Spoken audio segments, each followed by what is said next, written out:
नमस्कार दोस्तों, मैं हूँ प्रिया माहेश्वरी और एक बार फिर आप सभी का स्वागत करती हूँ अपने चैनल आई कैन पर। दोस्तों, आज की कहानी आपको बहुत ही रोमांचक कहानी लगेगी। इस कहानी का शीर्षक है बहू को रोटियां बनाकर नहीं खिला सकती। तो दोस्तों, शुरू करते हैं इस कहानी को, लेकिन उससे पहले मेरे चैनल को सब्सक्राइब करना बिल्कुल मत भूलिएगा। पता नहीं किस जन्म की दुश्मनी निकाल रही है मुझसे। ऐसी छुई मुई बनकर बैठी रहती है जैसे मेरे आने से पहले 8-10 नौकर चाकर आगे पीछे फिरते रहते थे। थोड़ा बहुत हाथ पैर हिलाने से कौन सा शरीर घिस जाएगा इनका।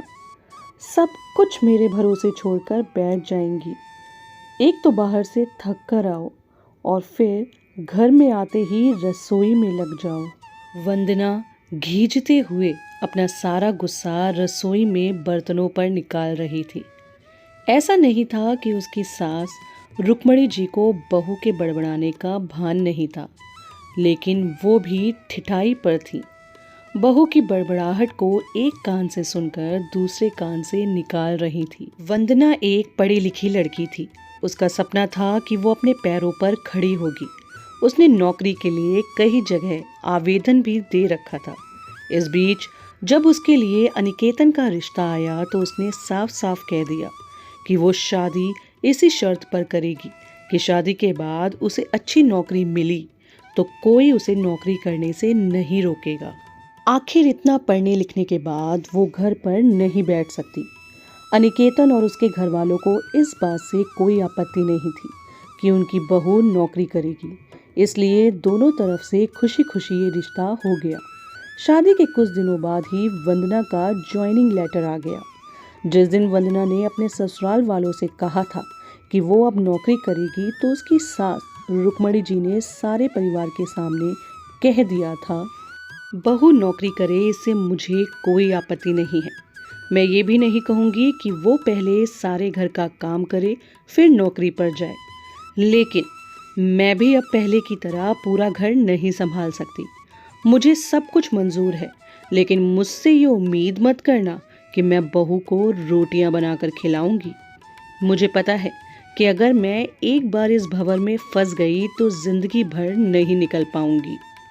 उस वक्त सबको रुक्मणी जी की बातें सुनकर हैरानी तो हुई थी। उनके पति ने तो ये भी कहा कि मुझे नहीं पता था कि मेरी सीधी सरल पत्नी भी सास बनते ही अपना रूप बदल लेगी। लेकिन इन सब बातों का रुक्मणी जी पर कोई असर नहीं हुआ। वो तो अपनी जिद पर अड़ी थी। खैर, वंदना को तो नौकरी करनी ही थी, क्योंकि घर के थोड़े से काम के लिए वो अपनी इतनी अच्छी नौकरी तो नहीं छोड़ सकती थी। वहीं उसके पति और ससुर जी ने भी नौकरी की इजाजत दे दी थी। तो फिर वंदना कहाँ रुकने वाली थी। इस समस्या का ये हल निकाला गया कि घर के कामों के लिए एक काम वाली और खाना बनाने के लिए कुक रख ली गई। खाना बनाने वाली सुबह और शाम का खाना बनाकर चली जाती। वंदना का काम था ऑफिस से आकर बस खाना परोसना। यूं ही दिन निकल रहे थे। वंदना की शादी को 2 साल हो चुके थे।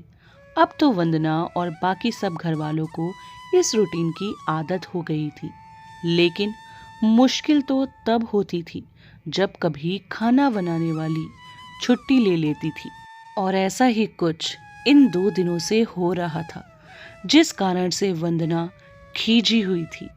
ऑफिस से आकर रोटियां बनाना उसे बहुत बड़ा बोझ लगता था। वैसे तो रुक्मणी जी इन दिनों में सब्जियां काटकर बना देती थी, लेकिन बहू के ऑफिस से आने के बाद रसोई में झांकती भी नहीं थी। उस समय वंदना को अपनी बैठी हुई सास बहुत चुभती थी। वो बड़बड़ाती रहती और रोटियां बनाती रहती।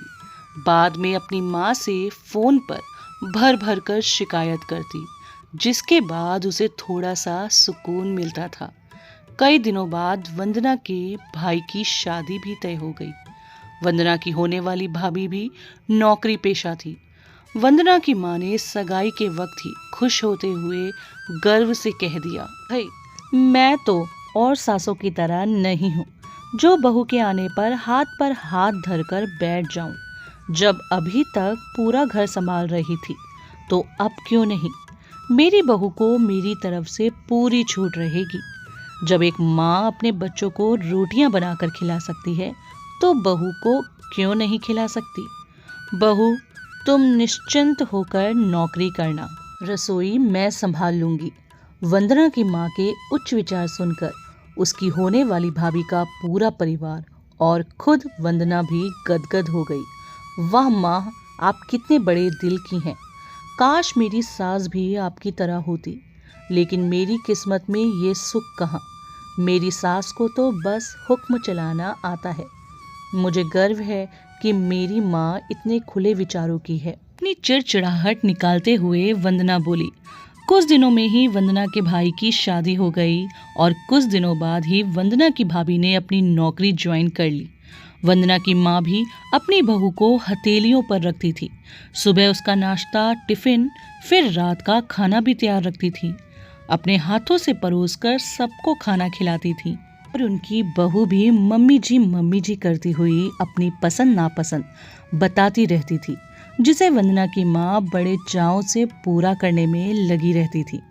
खुशी खुशी दिन बीत रहे थे, लेकिन ये प्रक्रिया धीरे धीरे अब उदासीनता में बदल रही थी।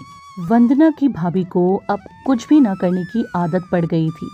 एक दिन जब वंदना फोन पर अपनी माँ से बात कर रही थी तो उसकी माँ बस रो पड़ी। बेटा, मैं इतना करती हूँ तेरी भाभी के लिए, फिर भी उसे मेरी कद्र नहीं।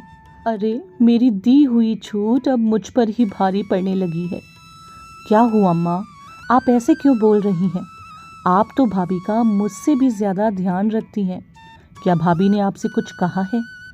वंदना बेचैन होते हुए पूछने लगी। कुछ क्या बेटा, अब तो सब कुछ वो मुझे ही कहती है। ऑफिस से आने के बाद एक गिलास पानी के लिए भी मुझे आवाज़ देती है। नाश्ते में थोड़ी देर हो जाए तो मदद करने के बजाय गुस्सा होकर यूं ही बिना खाए चली जाती है। आखिर मेरा भी कुछ आत्मसम्मान है या नहीं? मैं तो उसके लिए बस काम वाली बनकर रह गई हूँ। माँ, ये तो बहुत गलत बात है। आप भाई से साफ साफ कह क्यों नहीं देती कि अपनी बीबी की लगाम खींच कर रखे? आप माँ हैं, कोई नौकरानी नहीं। भाभी नौकरी करती है इसका मतलब ये नहीं कि आप पर हुक्म चलाएगी। गरजते हुए वंदना बोली। किस मुंह से कहूँ बेटा, पहले तो खुद मैंने ही आगे बढ़कर कुल्हाड़ी पर अपना पैर दे मारा, फिर शिकायत किससे करूं? तेरे पापा ने तो कहा भी था कि बहू को ज्यादा छूट दोगी तो बाद में पछताओगी, लेकिन मैं ही बड़ाई की भूखी थी जो अपनी बहू को सर पर चढ़ा लिया। एक बात कहूँ बेटा, तू चाहे अपनी सास को कुछ भी कह, लेकिन समधन जी का ये फैसला सही था कि वो बहू को रोटियां बनाकर नहीं खिलाएंगी। एक बार वो सबकी नज़रों में बुरी अक्खड़ सास तो बन गई, लेकिन आगे के लिए कम से कम अपना आत्मसम्मान तो बचा लिया। अब ना तो तू उन्हें कोई ताना दे सकती है और ना ही कोई रिश्तेदार। काश मैंने भी शुरू से ही ये घर गृहस्थी की पूरी जिम्मेदारी अपने सिर पर लेने से इनकार कर दिया होता तो आज मेरा ये हाल ना होता। माँ की बातें सुनकर वंदना निशब्द हो गई। भारी मन से उसने फोन रख दिया।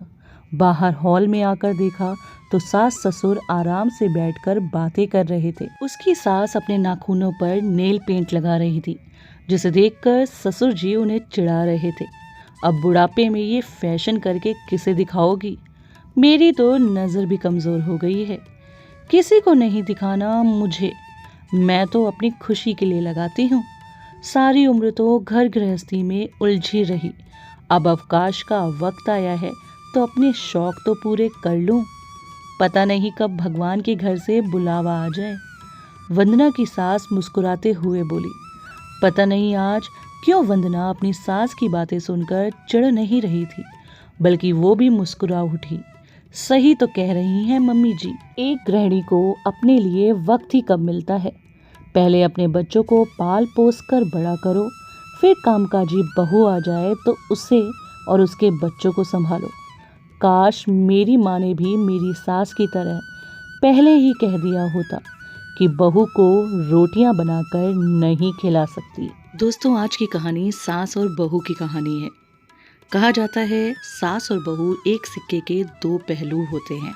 और दोनों को ही एक दूसरे के मान सम्मान और मर्यादा का ध्यान रखना चाहिए। इसी के साथ मैं अपनी वाणी को विराम दूंगी और आपसे आशा करूंगी अगर ये कहानी पसंद आई हो तो इस वीडियो को लाइक ज़रूर कीजिएगा और सब्सक्राइब करना नहीं भूलिएगा। धन्यवाद।